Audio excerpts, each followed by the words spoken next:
Discover the paradox where pushing less makes fluid flow faster in microscopic channels. Imagine pushing less on a fluid and watching it accelerate. This counterintuitive phenomenon is negative capillary resistance. First, let's understand how fluids normally behave under pressure. In most situations, when you increase pressure on a fluid, it flows faster through a channel. Flow rate Q equals pressure difference divided by resistance R. This is the standard relationship. Higher pressure on the left pushes fluid particles faster to the right. This is intuitive and predictable.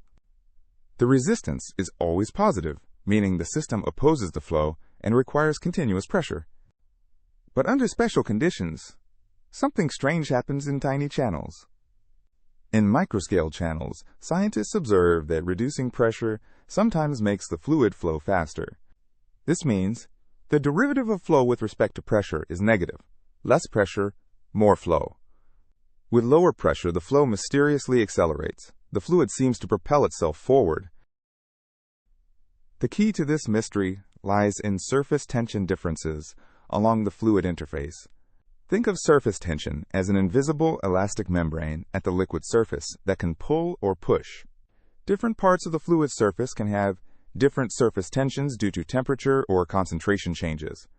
When one region has higher surface tension gamma than another, an imbalance forms. This surface tension gradient creates a self-propelling motion called Marangoni flow. The fluid automatically flows from areas of low surface tension toward areas of high surface tension. If one side is heated, it has lower surface tension. Fluid flows toward the cooler, higher tension side without external pressure. Now we can understand how reducing pressure can increase flow. When you reduce the external pressure slightly, the fluid interface can reorganize. This reorganization can strengthen the surface tension gradients that drive Marangoni flow. With lower external pressure, the Marangoni effect dominates and pulls fluid faster. Flow increases even though pressure decreased. The effective resistance becomes negative. Pressure and flow are inversely related in this regime.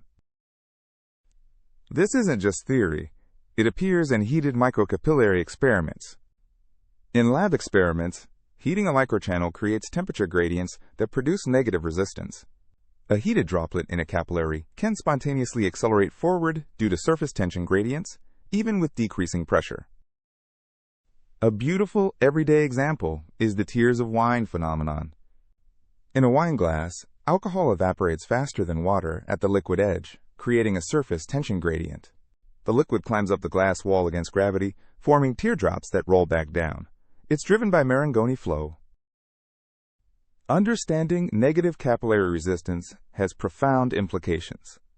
Engineers can design microfluidic chips that use surface tension gradients instead of external pumps. Living cells and tissues might harness similar mechanisms to move fluids through tiny channels without mechanical pumps. Future technologies could create self-organizing fluid systems that move liquid efficiently using minimal energy. Negative capillary resistance reveals how nature uses paradox to create elegant solutions. Under the right conditions, reducing pressure actually increases flow rate. Surface tension differences create self-propelling flows that can dominate over external pressure. The system reduces resistance by converting internal energy gradients into organized motion.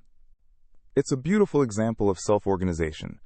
When conditions align, the system finds its own way to flow efficiently.